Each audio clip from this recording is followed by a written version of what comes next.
Bé quay hai mẹ con nào. Ôi, ui đẹp chưa kìa, bóng ơi, ui đẹp chưa.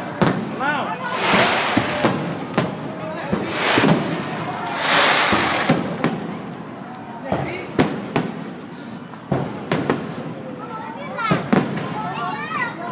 Quay cho bà mà. Ôi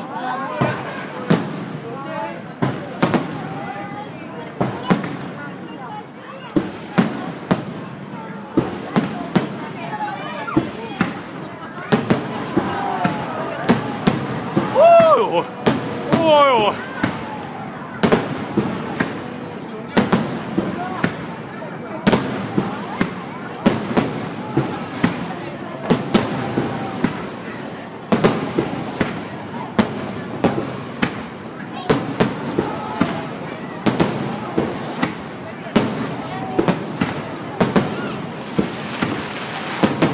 Ôi, như kiểu nó rơi, như kiểu mình đã xem phim 3D nó rơi vào mình như nhở.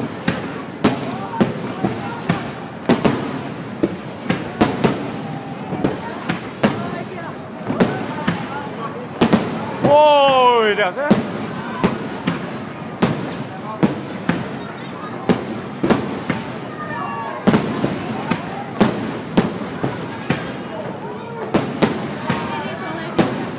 Ô.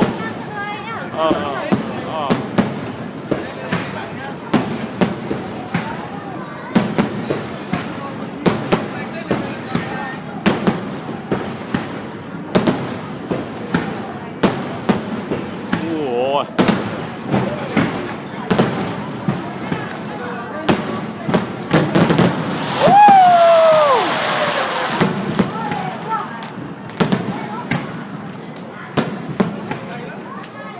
Ôi.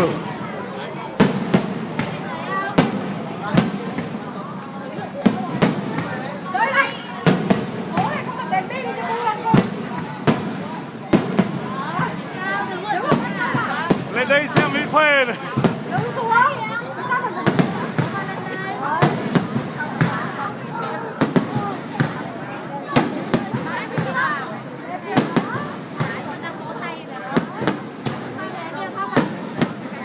Mày lên từ bao giờ Nam? Nam, mày lên bao giờ ấy? Ôi. Mày lên, mày chẳng em lên cả. Em lên từ sớm. Chẳng em lên cả.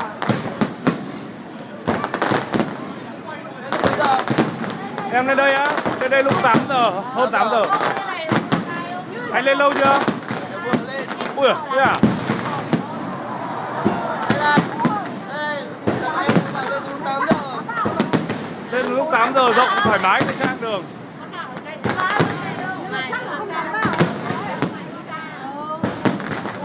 Lên từ lúc 8 giờ nó cũng vắng. Vắng lắm, lúc này vắng cũng đông nhưng mà vẫn đi được, đi dễ đi. Ui ôi. Ui ôi ôi.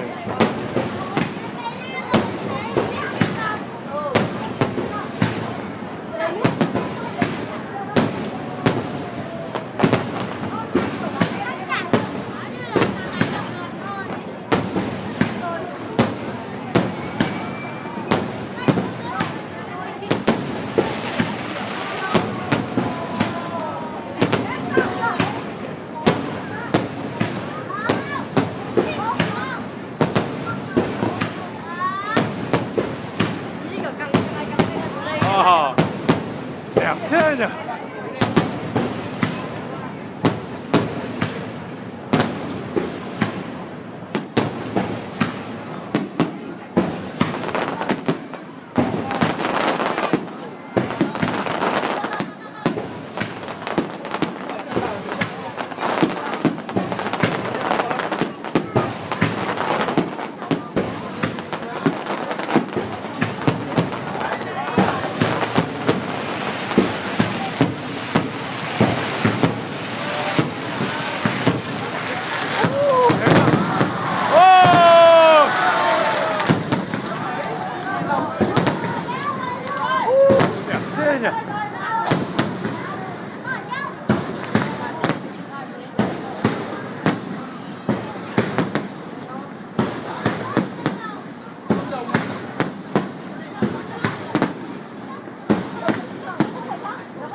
Wow.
Sướng thế nhỉ.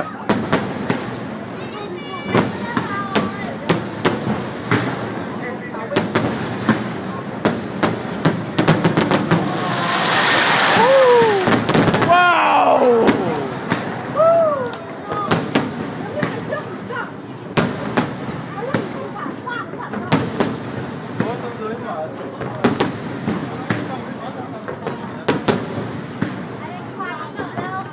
Wow. Wow.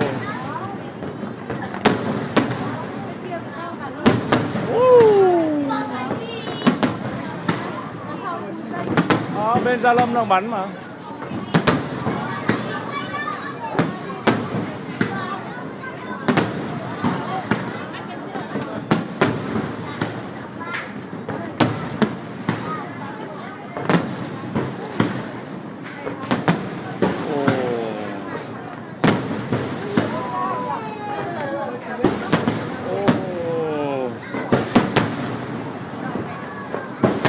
Ôi ôi đẹp thế. Ồ. Ồ.